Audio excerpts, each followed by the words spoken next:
নমস্কার প্রিয় দর্শক বন্ধুরা, আজকে আমি আলোচনা করব বাড়ির বাইরে আহ, মানে কি রং করবেন, অথবা যেমন বাড়ির বাইরে আপনি পুট্টি করবেন না হোয়াইট ওয়াশ করবেন না কি করবেন সেই বিষয়ে আলোচনা করব এবং কোনটি ভালো হবে আপনার বাড়িটিকে প্রোটেক্ট ভালো রাখবে সেই বিষয়ে আলোচনা করব।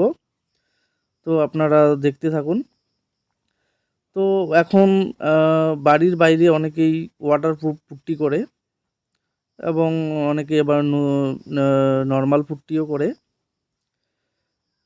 তবে এখানে অনেকের ভুল ধারণা আছে, অনেকে মনে করেন যে পুট্টি করা মানেই বাড়িটিকে একদম সিল প্রোটেক্ট হয়ে যাচ্ছে, যে আর কোনোদিনও কিছু প্রবলেম, ড্যাম্প এসব হবে না, পুট্টি মানেই আহ, একেবারে বাড়িটি সেভ হয়ে যাচ্ছে। তো এটি একটি সম্পূর্ণ ভুল ধারণা। বাড়ির বাইরে আপনার হচ্ছে পাইপলাইন থাকে, বাড়ির বাইরে পাশে বিল্ডিং থাকে, সেখান থেকে বৃষ্টির জল আপনার ওয়ালে প্রতিনিয়ত পাচ্ছে। তার ফলে কি হচ্ছে, আপনার পুট্টিটি সে যে পুট্টি হোক না কেন ড্যামেজ হওয়ার সম্ভাবনা বেশি থাকে এবং একদম বড় বড় চলটা নিয়ে পুট্টি উঠে যায়। সেজন্যই যাতে সেই রকম না হয় সেই বিষয় নিয়ে আজকে আলোচনা করব।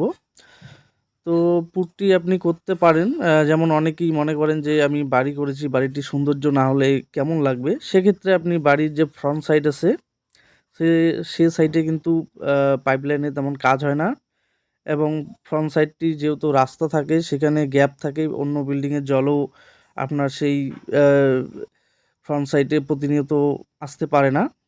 সেক্ষেত্রে সেই জায়গাটি বাড়ির ফ্রন্ট সাইডে করতে পারেন। এই যে আপনারা দেখতে পাচ্ছেন এই বাড়িটির ফ্রন্ট সাইড পুট্টি করা আছে, ওয়াটারপ্রুফ পুট্টি। আর যে 3 সাইড দেখতে পাচ্ছেন সেটিতে আমরা কিন্তু পুট্টি করিনি। তো সেক্ষেত্রে আমরা কি করেছি সেটি আজকে আলোচনা করব।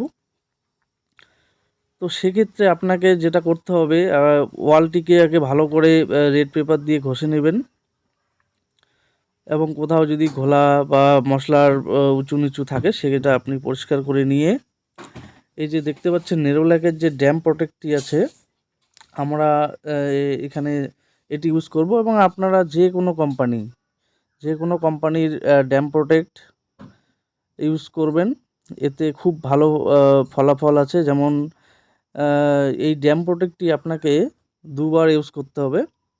ওয়ালটি পরিষ্কার করে নেওয়ার পর প্রথম কোট একটু পাতলা করে করবেন, প্রথম কোটে একটু পাতলা করে নিয়ে তারপরে সেকেন্ড কোটে আপনি একটু মোটা করে মারতে হবে।